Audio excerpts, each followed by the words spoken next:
네, 신일 소장의 시그널 시작하겠습니다. 벤자민 투자연구소 신일서 소장 나와 있습니다. 어서 오십시오. 네, 안녕하세요. 네, 안녕하세요. 자, 오늘은 덱스터라는 기업을 가져오셨는데 승리호 안에는 뭐가 이슈? 상당히 재미난 어구를 준비하셨습니다. 네. 우리가 덱스터부터 소개를 해주시죠. 네, 덱스터는 VFX 기술을 가지고 있는 특수효과, 시각 특수효과 기술로 뛰어난 회사고 위직 스튜디오와 함께 우리나라의 대표 작품들의 대부분 디지털 이 효과들을 담당했던 이런 회사라고 할 수가 있겠습니다. 예, 시각 특수 효과 콘텐츠 전문 기업으로 지금 알려져 있는데요. 이 승리호의 작업을 하면서 상당히 굉장히 각광을 받았던 것으로 기억이 됩니다. 그래서 넷플릭스에도 선택을 좀 받았었죠? 네, 승리호 그 전에 영화 극장에서는 백두산이라는 영화에서 폭파 장면을 덱스터가 담당하면서 괜찮았다. 네. 뭐 옛날에 하도 우리가 뭐 용가리 이런 걸로 좀 우리나라 사람들이 이제 눈높이가 높아졌잖아요. 외국 축구도 그렇고 축구도 해외 축구 보다 보니까 눈높이가 높아져서 이제 국내 축구 굉장히 비난을 받았던 거고 지금 우리나라 작품들도 해외 좋은 작품들을 이제 접하기 쉬워지면서 그런 것들을 보다 보니까 우리나라의 어느 SF 영화나 이런 데서 나오는 그 특수효과에 만족을 못 하시는 거였죠. 그래서 이제 뭐 많은 노력들을 그동안 우리나라 업체들이 했고 뭐 여러 군데서 성과를 보여줬고 백두산의 폭파 장면에서 이제 뭐 헐리우드의 폭파 장면과 뭐 거의 이제 비슷한 급이다 뭐 그런 정도로 그 아스팔트가 터지면서 자동차가 위로 다 날아가는 그런 장면들 훌륭했다 이런 얘기를 들었습니다. 그리고 승리호는 극장에서 개봉을 하려고 했으나 결국에는 계속 밀리다 넷플릭스를 찾았는데 넷플릭스에서 개봉한 승리호에 VFX 분량 2,000컷 정도 있었는데 70% 수준 1,304컷 담당을 하면서 승리호 VFX의 메인을 담당을 했죠. 그래서 이제 넷플릭스가 아무래도 지금까지 7,700억을 투자를 했는데 하거나 투자를 했는데 2,200억을 투자하고 5,500억을 이번 연도에 쏟아붓는다고 했는데 그 갑자기 그렇게 확 늘린 이유가 처음에 킹덤이라는 드라마가 있었고 그 다음에 승리호라는 영화가 있었고 그런데 이제 거기서 이제 뭐 VFX 기술을 굉장히 뛰어나게 보여줬기 때문에 넷플릭스가 이제 앞으로 이런 콘텐츠들을 내세울 때 우리나라의 협업체를 만들어야겠다 이런 생각을 당연히 했겠죠. 그래서 7월 달에 넷플릭스와 콘텐츠 포스트 프로덕션 제작 장기 계약 및 파트너십 2년 체결이라는 공시를 냈습니다. 근데 물론 그 얼마를 계약을 했는지는 지금 비밀 유지 계약에 의해서 발표를 하지 않았어요. 근데 뭐 넷플릭스가 지금 제작사나 이런데 뭐 쏟아붓는 제작비로 봤을 때 제 생각에 업계에서 뭐 섭섭지 않은 금액을 주지 않았을까 그렇게 추정이 되고요. 그리고 지금 계약 내용은 DI입니다. DI가 디지털 인터미디어트예요. 디지털 인터미디어트가 이게 이제 색 보정을 하는 게 결국 중요한데 후반 작업에 보통 덱스터나 위직 스튜디오는 후반 작업에 들어가는 거잖아요. 그러니까 주연 배우들이나 뭐 조연 배우들 이제 촬영을 싹 다 해놓고 그 다음에 후반 작업에서 이 업체들이 들어가서 후반에 색 보정이라던가 그 CG를 입힌다던가 이런 작업들이 이제 후반 작업에 들어가는 거죠. 이제 배우들은 이제 이미 다 끝나 있고. 그런 부분에서 이제 DI가 중요한데 DI를 포함한 후반 공정을 넷플릭스가 이 덱스터에게 2년을 맡겼다. 이거는 앞으로 지금 올해부터 5,500억을 쏟아붓는다고 했는데 굉장히 중요한 계약이었죠. 지금 이번 연도 7월이니까 앞으로 2년이면 앞으로 2년이라는 것은 넷플릭스가 정말 이 한국에 엄청나게 투자할 지금 시기의 어떤 초입이죠. 이번 연도가 초잖아요. 그래서 굉장히 중요한 공시였다고 할 수가 있겠습니다. 그리고 또 후반 작업뿐만이 아니라 이제 컨텐츠 제작까지 손댔다고요? 네. 그래서 지금 제가 다시 그걸 보고 있는데 일단 공시를 보니까 좀 여긴 자세히 나와 있죠. 그리고 라이브톤이라는 회사도 했었네요. 라이브톤이라는 회사는 사운드 믹싱을 맡겼습니다. 그래서 지금 넷플릭스가 이렇게 지금 한국 파트너들을 찾고 있는 지금 상황이에요. 그러니까 2023년 7월 5일까지는 이 계약이 계속 유지가 될 거고 그리고 이게 잘 되면 계속 이어나가겠죠, 또. 후반 공정 넷플릭스가 이제 거기에 런칭하는 영화나 드라마 대해서 이제 담당을 하는 그 덱스터의 그 모습이 많아질 거예요. 그리고 컨텐츠 제작 능력. 아까 백두산이나 뭐 신과 함께 이런 데 이제 후반 작업에 주로 참여를 했는데 아예 자체에 기획부터 제작까지 할 수가 있을까? 이 네. 덱스터라는 업체가. 근데 이번에 한번 보여줬죠. 물론 이거 하나라고 해서 뭐 운이라고 말할 수도 있으신 분이 계실지 모르겠는데 덱스터 스튜디오가 제작을 했고요. 물론 한 명 제작사가 더 있습니다. 두 제작사가 제작을 했고요. 모가디슈가 관객수 350만 명 돌파했죠. 네. 지금 굉장히 장기 흥행을 가고 있습니다. 지금 이게 7월 달에 개봉을 했는데 10월 달인데요. 지금 벌써 3개월이 지났는데 아무리 코로나19라고 걸린 영화가 없다고 하더라도 지금도 5위권 안에 있습니다. 아, 지금도 하고 있습니까? 예, 지금도 하고 있고 역주행을 했죠. 영화 인질이라는 황정민 씨가 나왔지만 크게 선택을 못 받았는지 예. 인질은 8월 달에 개봉을 했는데 이 모가디슈한테 뒤졌어요. 그러니까 한 달 뒤에 개봉했는데 우리나라는 보통 개봉을 하고 나서 한 달간 가장 강세다가 꺾이면서 뒤로 이제 내려가는 추세잖아요, 무조건. 예. 근데 한 달간의 격차가 있는데 인질을 이겼습니다, 모가디슈가. 그거는 황정민 파워에다가 인질이라는 어떤 재밌는 그 스토리 원작이 있거든요, 중국에. 예. 그게 있었음에도 불구하고 모가디슈가 강력했다. 이렇게밖에 말할 수가 없겠죠.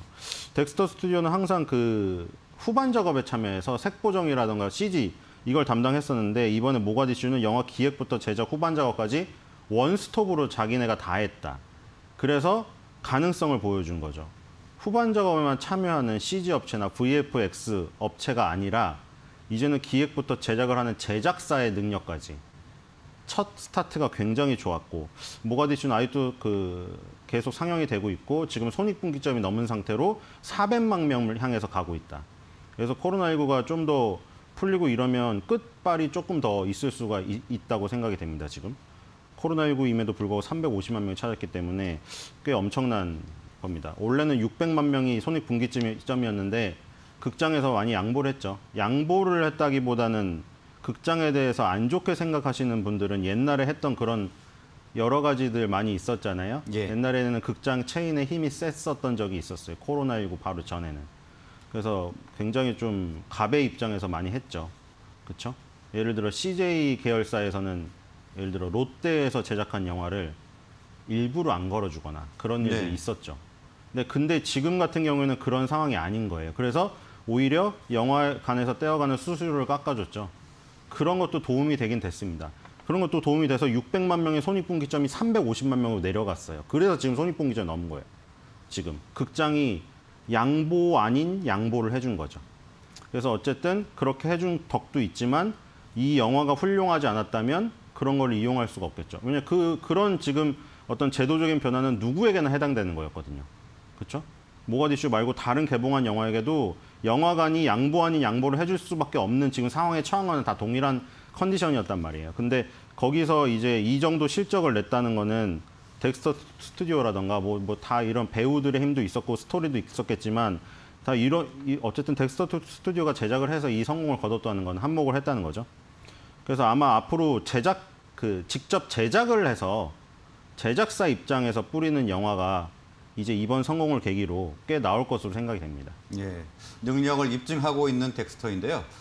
최근에도 버추얼 스튜디오를 만든다는 소식도 있네요.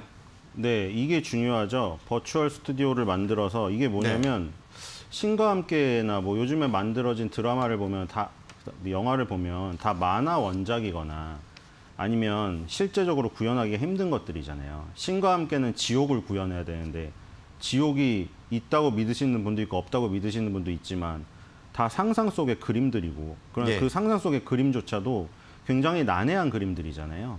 우리 일상생활에서 볼 수 없는 어떤 이상한 괴물들이 막 있고 막 이런 거죠. 뭐 용암이 끓고 있고 그거를 뭐 제철 고로에 가서 찍을 수도 없는 것이고 그리고 승리호도 마찬가지죠. 지금 이제 뭐 우주행을 한다고 하지만 실제적으로 가서 우주에서 그런 삶이 실제적으로 이루어지는 걸 본 사람은 아무도 없죠. 타임머신을 타고 왔다면 모를까. 그렇기 때문에 그런 것들을 구현하려면 크로마키로 찍은 다음에 나중에 입혀야 되거든요. 우리도 옆에 지금 파란색 저 화면 있잖아요. 예. 저기서 연기를 해야 된단 말이에요. 여기서는 뭐 제가 여기서 하는 연기라고 해봐야 말을 조금 텐션을 높이거나 이런 거지만 주연 배우들이 만약 지옥이나 승려 같은 우주를 배경으로 연기를 해야 된다. 그럼 연기력이 만약에 떨어지면 정말 어색할 수 있거든요. 신과 함께도 보면 내가 지옥에 도착했는데 지옥이 정말 이렇게 생겼으면서 둘러보는데 실제로는 다 파란 배경에서 그러고 앉아 있는 거예요. 그러니까 하정우 씨가 너무 좀 처음에 적응을 못했다고 하잖아요. 예. 아무것도 없는 상태에서 그 장난처럼 얘기를 해야 되기 때문에 그런 것들이 어려워요. 근데 이제 그럴 필요가 없어진 거예요. 버추얼 스튜디오는 뭐냐면 그런 크로마키 작업이 없어요. 그 어떻게 하냐면 미디어 월, 엄청나게 거대한 미디어 월에다가 스튜디오를 다 덮어놓은 상태에서 LED로 그 가상현실을 구현을 시켜놔요. 그러면은 연기자들 입장에서는 아무래도 조금 더 실감나는 환경에서 연기를 할 수 있겠고, 예. 그리고 이 덱스터 같은 업체 입장에서는 뭐가 좋냐면 비용하고 시간이 절약돼요. 왜냐하면 배우들이 와서 따로 찍어놓은 다음에 배우들은 다 가고 또 후반 작업을 다시 해야 되거든요. 근데 이 미디어 월에다가 가상현실을 구현시켜 놓은 다음에 거기서 해버리면 한 큐에 끝나버리거든요. 그날 끝나버려요. 예. 그날 끝나고 그날 바로 돌려보면서 배우들이랑 얘기를 다시 할 수도 있고. 그 배우들이 이미 떠나고 난 뒤에 후반 작업을 입혀버리려면은 배우들이 이미 연기하고 떠나버렸기 때문에 그거를 고치려고 다시 배우들을 부르면 배우들 몸값을 또 줘야 되잖아요. 그러니까 어떻게 수작업으로 고쳐버려야 된단 말이죠. 그런 것들이 없어질 수가 있는데 올 하반기 파주에 버추얼 스튜디오가 완공돼. 원래 좀 더 빨리 완공되려고 했었는데 코로나19 때문에 밀렸습니다. 그래서 기존 업계에서 하는 거는 그린스크린이나 블루스크린에서 촬영해서 후반 작업 배경 합성하는 거였는데 이런 걸 하면 기존 그린스크린 촬영 대비해서 10%에서 20% 비용 절감되고 예. 시간도 절약됩니다. 그러니까 이런 버추얼 스튜디오 같은 그걸 구축해놓은 회사에게 맡길 가능성이 높겠죠. 왜냐하면 요즘에 그 넷플릭스가 드리는 돈을 보면 엄청나게 돈을 제작비를 쏟아 부어주기 때문에 조금 예전보다 넉넉해졌지만 영화 제작 환경이란 것은 제작비가 굉장히 모자른 상황이라 만약에 한 번 밀리거나 촬영이 지연되거나 이래버리면 엄청난 손실이 벌어지거든요. 그러면은 버추얼 스튜디오를 갖고 있고 시간 비용을 절약할 수 있는 능력을 갖춘 업체들에게 계속 쏠리겠죠, 작품이. 그러니까 덱스터 같은 업체에 계속 쏠릴 수밖에 없어요. 앞으로 네. 만들어진 영화들은 상상 속의 영화들이 많을 거기 때문에 계속 쏠릴 수밖에 없다. 이런 기능을 갖춘 업체들에게. 그래서 덱스터에게는 계속 작품이 쏠릴 수밖에 없는 상황으로 갈 것 같습니다. 네, 제2의 도약이 될 수 있는 버추얼 스튜디오 같습니다. 그리고 이 덱스터가 광고 콘텐츠 회사를 하나 인수를 했네요. 아무래도 3분기에 완료를 하겠다고 했는데 하반기 실적에 좀 영향이 있을 것 같습니다. 어떻습니까? 네, 덱스터도 마찬가지고 위직 스튜디오도 M&A에 열을 올리고 있더라고요. 지금 네. 그러니까 위직 스튜디오는 원래 CGV의 그 상영관에 스크린 X관이라고 있잖아요. 좀 가격 비싸게 프리미엄 주고 가면 있는 거. 3면에 표현되는 거 있죠. 네. 그래서 거기에 이제 전문적으로 효과를 내면서 이름을 알렸고 덱스터도 이제 후반 작업 VFX, 그러니까 VFX계의 이제 어떤 양대 산맥이었는데 점점 더 이제 어떤 욕심을 지금 부리고 있는 거죠. 물론 욕심이 정말 생뚱맞게 여기서 갑자기 오렌지 주스 사업을 한다. 이게 아니라 어차피 영화 안에서 영화가 만들어지는 그 타임라인 안에서 한 축을 담당하고 있었기 때문에 점점 더 넓혀가는 거죠. 영화, 그리고 뭐 광고 회사, 컨텐츠 회사 이런 것들 위직 스튜디오 마찬가지고 덱스터도 마찬가지고 엔터테인먼트 회사 막 이런 걸 다 인수하고 그리고 나아가서는 이게 메타버스에 적용이 될 수 있는 기술들이기 때문에 그렇죠? 거기를 지금 노리면서 거기에 관련된 회사들을 인수를 하고 있어요. 예. VFX 기술을 결국에는 가상현실, 증강현실, 뭐 초현실 이런 데로 연결시킬 수가 있고 그 사업을 펼칠 수가 있기 때문에 그런 것들을 위직 스튜디오가 먼저 많이 인수를 했었고요. 덱스터는 이제 위직 스튜디오가 많이 인수하는 거를 보고 덱스터도 이제 하나둘씩 인수를 해나가기 시작하는 것 같고 그 첫 번째로 광고 회사를 인수를 했습니다. 그래서 덱스터가 아까 전에 콘텐츠 제작 능력 어필을 모가디슈로 시작을 했다고 했잖아요. 그래서 앞으로 덱스터 스튜디오가 제작을 하는 이 그 영화들이 많아질 거고 성공을 하게 되면 광고도 해야 되고 그런 것들을 뭐 가상 증강 현실을 이용해서도 홍보할 수 있을 거고 여러 가지 그 확장을 하는데 다 연계되어서 할 수 있는 사업들만 건드리고 있거든요. 덱스터의 인수합병은 한 단계 레벨업을 하고 그리고 덱스터가 원래 하고 있던 어떤 사업 가치에서 한 단계 더 레벨업 할 수 있는 것들만 건드리고 있어서 아주 좋은 영입이라고 봅니다. 네, 업그레이드가 될 수 있는 인수합병을 시도하고 있다 이렇게 얘기를 해주셨고요. 자, 그리고 이제 주가 얘기를 안 해볼 수가 없을 것 같습니다. 최근에 주가 흐름 어떻습니까? 오늘 가져오신 이유가 있을 것 같은데요. 네, 주가가 좋습니다. 지금 위직 스튜디오는 먼저 2021년 초반에 갔고요. 그다음 덱스터가 이제 후반에 메타버스 얘기 나오면서 한 여름쯤부터 가기 시작했죠. 네.